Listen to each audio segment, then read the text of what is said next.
जय जगन्नाथ पिलामाने आमे दशम श्रेणी संस्कृत साहित्य मंजरी गद्य विभाग रु स्वामी विवेकानंद आमर एई संस्कृत शिक्षायतन प्रकोष्ठ मध्य प्रथम भागटी पढ़ी सारी आज आमे द्वितीय भाग अध्ययन करवा। प्रथम भागरे आमे केवल प्रथम पाराटी ही पढ़ी जे किपरि स्वामी विवेकानंद संसार रूपक सागर रे जीवन नौकाटी बही जाउथिबा समय लोक मानकु कूल को आनिबा पई पथ प्रदर्शन करे दी जाइछंती ता विषय आमे सम्यक जानिथिले। आज आमे ताको संपूर्ण जीवनी विषय चल देखिबा कोन अछि से केउटी जन्म ग्रहण करथिले तांकर पिता माता किए थिले गुडी को देखिबा। देखो कोलकाता इति नगरे कोलकाता इति इति माने बोली नगरे नगरे कहले सहर रे नगर है स्थानाधिकरणे सप्तमी कुलीने परिवारे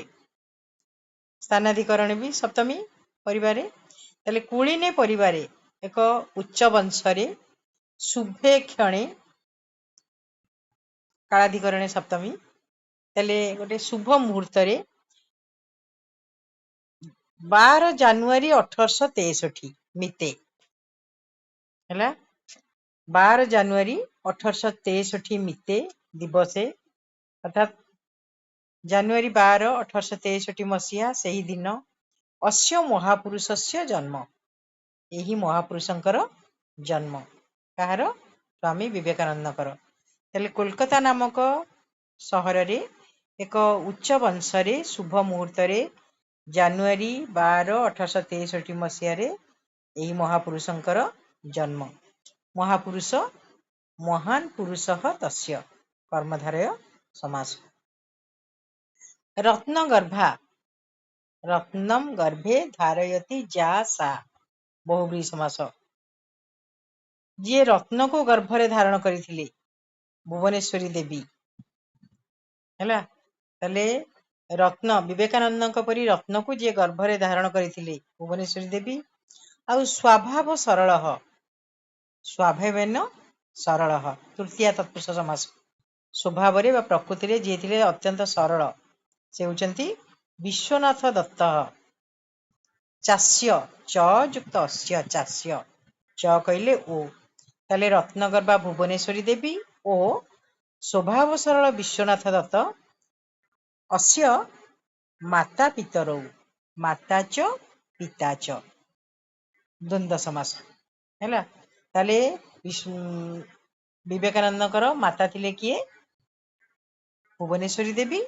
एवं पिता होचंती विश्वनाथ दत्त विवेकानंदस्य बाल्य नाम हैला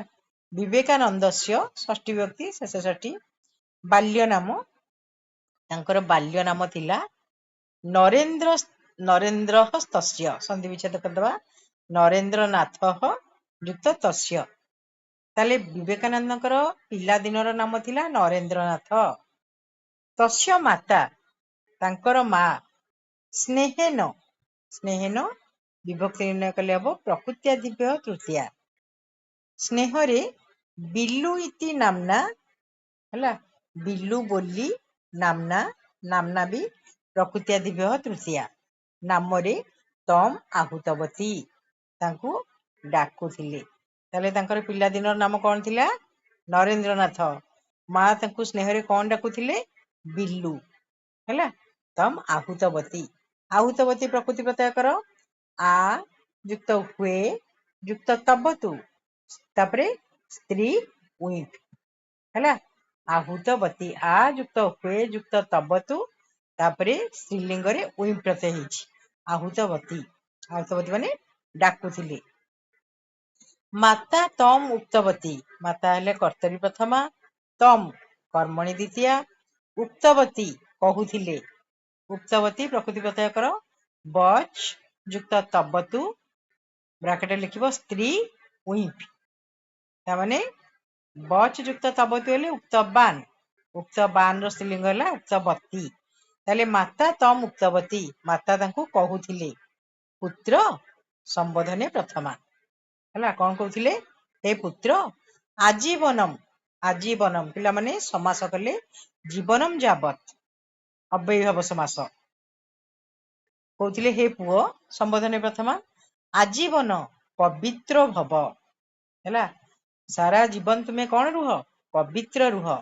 आत्मसम्मान रक्ष सदा सर्वदा आत्मसम्मान निजर सम्मान को रक्षा कर अन्यस्य च कहले ओ अन्यर माने अन्यर सम्मान हानि मा कुरु अन्यर सम्मान हानि मा कुरु माने कर नाही न माटा व्यवहार कराई कौन न अर्थ रे मा कुरु इति ताले माता तांकु सब बेले कहउथिले हे पुत्र तुम्हें आजीवन पवित्र रुह निजर सम्मान को रक्षा कर एवं अन्यर सम्मान रे हानि हेबाकू दियो नाही अन्यर सम्मान हानि कर नाही मातुर उपदेशम समास करदबा मातुः उपदेशम बा मातुः उपदेश ब्राकेट लिखा हो तम षष्ठी तत्पुरुष समास मांकर उपदेश को एठी संधि हेची संधि विच्छेद करदेले स्व सह युक्त स्व जीवनी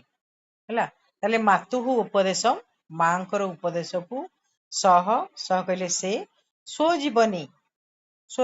समास कले कौन हम स्वस्य जीवनी षष्ठी तत्पुरुष समास बुझेला मांकर उपदेश को से निज जीवन रे आचरितवान आचरण करुथिले आ युक्त चर युक्त तबतु है प्रकृति प्रत्यय आ उपसर्ग चर धातु तबतु प्रत्यय है ताले मांकर उपदेश को से निज जीवन रे सब कौन कहते आचरण करुथिले माँ कौन कही जे निजर सम्मान को रक्षा कर अन्य सम्मान रे भी क्षति पहुंचाओ नहीं अन्यर सम्मान रे आँच आण नहीं बाल्यात पिला दिनरु हेतु पंचमी बाल्यात सह से ज्ञान पिपासु पातुम इच्छा पिपासा ताले पातुम इच्छु पिपासु ताले ज्ञान पाइबा पाई इच्छा करुथिले ज्ञान पिपासु थिले पान करिवार इच्छा पिपासा है पीबार इच्छा पिपासा ताले ज्ञान पाइबा पाई बा ज्ञान पिपासु से थिले ईश्वर विश्वासी खाली सेतिकी नुह ईश्वर ठारे भी तांकर प्रबल विश्वास थिला तेणु ईश्वर विश्वासी आउ ईश्वर जिज्ञासु च आसीत संधि विच्छेद करदबा ईश्वर जिज्ञासु युक्त च युक्त आसीत ताले ईश्वर को जानिबार इच्छा जिज्ञासा केमति हबो सनंत प्रत्यय ज्ञा युक्त सन युक्त आ जिज्ञासा ताले पिला दिनु से थिले ज्ञान पिपासु आउ कौन थिले ईश्वर विश्वासी आउ ईश्वर जिज्ञासु माने जानिबा को इच्छा ईश्वर को जानिबार इच्छा तांकर प्रबल थिला बुझेला ईश्वर अनुसंधानी ईश्वर को अनुसंधान करने को जाई ईश्वर युक्त अनुसंधाने ईश्वर को अनुसंधान करने को जाई अर्थात ईश्वर को कौन खोजी खोजी अनुसंधान करी व्याकुल असौ व्याकुल युक्त असौ माने ये व्याकुल होई रामकृष्ण परमहंसम निकषा पिला माने निकषा माने निकटरे यह जोगरे रामकृष्ण परमहंस है कौन द्वितीय विभक्ति ताले ईश्वर को अनुसंधान करी करी व्याकुलित होई ये माने विवेकानंद रामकृष्ण परमहंसम निकषा गत्वा रामकृष्ण परमहंस निकट को जाई गत्वाला जाई गम युक्त त्वा पृष्ठवान पचारिले तेणु तांकर भारी इच्छा थिला ईश्वर को जानिबा पाई तेणु व्याकुलित होई थरे रामकृष्ण परमहंस निकट को जाई से तांको पचारिले श्रीमन महाशय संबोधने प्रथमा है कहले श्रीमन महाशय भवान भगवंतम दृष्टवानस्ति भवान आपण कर्तरी प्रथमा भगवंतम कर्मणि द्वितीया भगवान को दृष्टवान युक्त अस्ति दृष्टवान माने देखिथिले देखिछंती कारण अस्थि रही जाइछि तापरे ହେଲା दृष्टवान अस्ति आपण केबे भगवान को देखिछंती भगवान हैला कर्तरी प्रथमा भगवंत हैला कर्मणि द्वितीया दृष्टवान प्रकृतिपत हैला दृश्युक्त तबतु ताले पचारले आपण केबे भगवान को देखिछंती कोन कहिले रामकृष्ण देख हम कोन कहिले हम माने हाँ दृष्टवान अस्मि दृष्टवान युक्त अस्मि दृष्टवान अस्मि एने आउ टिके पूर्व आमे करिचे दृष्टवान केमते हबो दृश्युक्त तबतु ताले रामकृष्ण परमहंस कहले हाँ देखिछि यथा त्वाम पश्यामि यथा माने जेपरी तुमको देखुछि हैला हठात तुमे आसी मो निकटरे उपस्थित होइछ जेमति तुमको मु देखुछि सेहिपरि भगवान को भी देखिछि इति उत्तरम रामकृष्णेन प्रदत्तम एही उत्तर रामकृष्णेन प्रदेशम रामकृष्णक द्वारा ताले एटा बो अनुक्ते कर्तरी तृतीया उत्तरम हला उक्ते कर्मणि प्रथमा प्रदत्तम प्र युक्त दा युक्त त ताले एही उत्तर रामकृष्णक द्वारा दिया जाइथिला बा आमे कर्तुवाच्य कहले कहबा एही उत्तर रामकृष्ण प्रदान करिथिले अनेन उत्तरेणैव उत्तरेण युक्त एव संधि विच्छेद करदेले उत्तरेण युक्त एव एही उत्तररे ही रामकृष्ण परमहंसक ठारे सप्तमी व्यक्ति हैला तस्य पूर्ण विश्वास जातः तांकर तस्य कहले तांकर शेष षष्ठी पूर्ण विश्वास युक्त जातः पूर्ण विश्वास जात होइतिला हैला जात हैला जन युक्त त एई उत्तरटी सुनी सारिबा परे रामकृष्ण कथारे तांकर पूर्ण विश्वास जात होइतिला अथ कहले एहा परे तमेव तम युक्त एव तमेव गुरु रूपेण स्वीकृतवान तांकु ही गुरु भावरे स्वीकार करिथिले स्वीकृतवान कृतवान हैला क्रुयुक्त तबतु ताले विवेकानंदଙ୍କର गुरु किए रामकृष्ण परमहंस हैला गुरुणा गुरुଙ୍କ द्वारा सोपि सहयुक्त अपि शिष्य रूपेण स्वीकृत शिष्य रूपरे स्वीकृति पाइथिले गुरुଙ୍କ द्वारा से मध्य शिष्य रूपरे स्वीकृति पाइथिले ताले गुरुणा हैला अनुक्ते कर्तरी तृतीया सह अपि सह हैला कर्तरी प्रथमा शिष्य रूपेण हैला करणे तृतीया गुरुଙ୍କ द्वारा से मध्य कोन शिष्य रूपरे स्वीकृति लाभ करिथिले योग्य गुरः योग्य शिष्यस्य ताले योग्य गुरुंकर योग्य शिष्य सहित संयोग हैला योग्य गुरु और योग्य शिष्यंकर संयोग दैव निर्दिष्ट देवतांक द्वारा निर्दिष्ट दैवेन निर्दिष्ट हैला ताले योग्य गुरु जने योग्य शिष्य योग्य गुरु पाइबा या कौन विधि द्वारा निर्दिष्ट विश्वस्य आध्यात्मिक क्षेत्रे विश्वर आध्यात्मिक क्षेत्र आध्यात्मिक पिला माने मु कहिछि आध्यात्मिक कोन आत्म संबंधी ज्ञान नहीं विश्वर आध्यात्मिक क्षेत्र रे महती परंपरा प्रतिष्ठिता तले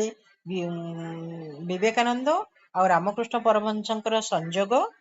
विश्वर एक आध्यात्मिक क्षेत्र रे गोटे महान परंपरा हैला सृष्टि करिथिला प्रतिष्ठिता सत्यम इदम सत्यम युक्त इदम यह सत्य अयम शुभ मुहूर्त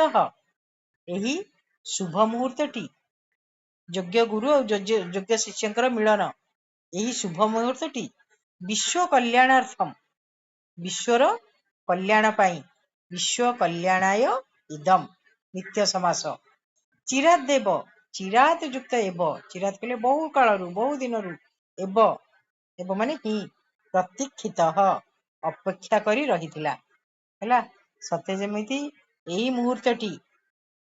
बहु दिनरू हैला विश्वर कल्याण पाई बहु दिनरू प्रतीक्षित थिला ताले योग्य गुरु और योग्य शिष्यंकर मिलन हैला तापरे हमें आर पीरियड रे ପୁଣି ଆଉ କିଛି ପଢିବା। ଆଜି ତାହେଲେ ଏଇଠି ଆମେ ରଖିବା ହେଲା। ଏଇଠି ଆମେ ରଖିବା, ତୁମେ ମାନେ ତାହାକୁ ମନ ଦେଇ ପଢ। ଏ ବିଷୟଟି ପିଲାମାନେ ଆମର ଏତେ ଆବଶ୍ୟକ, ଏତେ ଜାଣିବା କଥା ବିବେକାନନ୍ଦଙ୍କ ସମ୍ପର୍କରେ ଯେ ତାହା ଜ୍ଞାନର ବାହାରେ। ବିବେକାନନ୍ଦଙ୍କୁ ଆମେ ଜାଣିବା, ତାଙ୍କର ବିଷୟ ପଢିବା, ସେ ଦେଶ ପାଇଁ କଣ କରିଥିଲେ, ଜାତି ପାଇଁ କଣ କରିଥିଲେ, ତାକୁ ଆମେ ମନେ ରଖିବା, ସେଇଭଳି କାର୍ଯ୍ୟ କରିବା। ତାହେଲେ ଆମେ ଆଜି ଏଇଠି ରଖିବା, ପୁଣି ଆଉ ଥରେ ଆର ପିରିୟଡରେ ଆରମ୍ଭ କରିବା ତାଙ୍କ ବିଷୟରେ।